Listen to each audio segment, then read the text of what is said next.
Garlic. The Romans first used it, and they liked it so much they became Italians. I like garlic. I should look my DNA up. Maybe I'm part Italian. I'm Guinness McFadden. I've been here in Potter Valley farming since 1970. I'm not Italian. I'm Irish. Garlic is not one of the main staples in our diet. You know what an Irish 7-course meal is, right? A baked potato and a 6-pack of beer.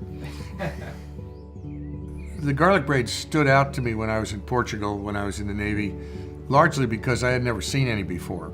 And it was fascinating to me to go to the markets. Any market you go into to buy food, there was usually a garlic braid or two. And that's what keyed my interest. This is the way garlic comes out of the field. And in the days when there wasn't refrigeration, the way people would keep their garlic all year long was to keep the stems on it, because the moisture in the stem would feed into the garlic bulb and keep it from drying out and being useless. Then somebody decided, well, why don't we make it pretty? And my foreman and I decided we'd figure out a way to make a garlic braid.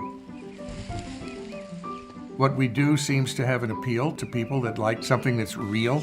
And being real, I think, means that we try to develop something that's going to last. And this garlic will be usable almost until the next harvest.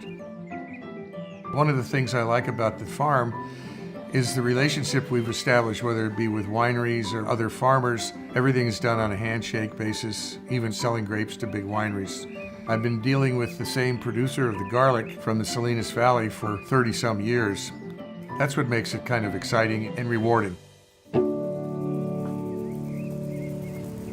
I had somebody once describe our operation as not an operation, but what I was doing was creating a community.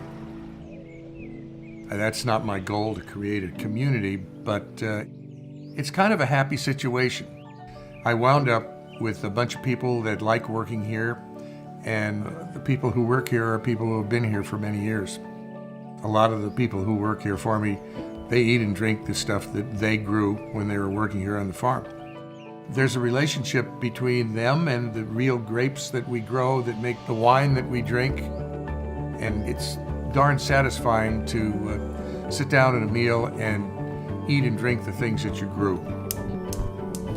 I have a recipe book that goes on the garlic braids, and it's called Jim McFadden's Garlic Spaghetti. This is a bulb, not a clove. 3 bulbs chopped up with butter and olive oil. And it's pretty darn good.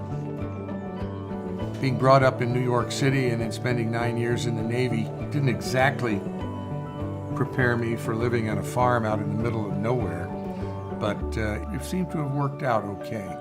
It's been a terrific way of life, and I hope I'm able to do it for another 10 or 20 years.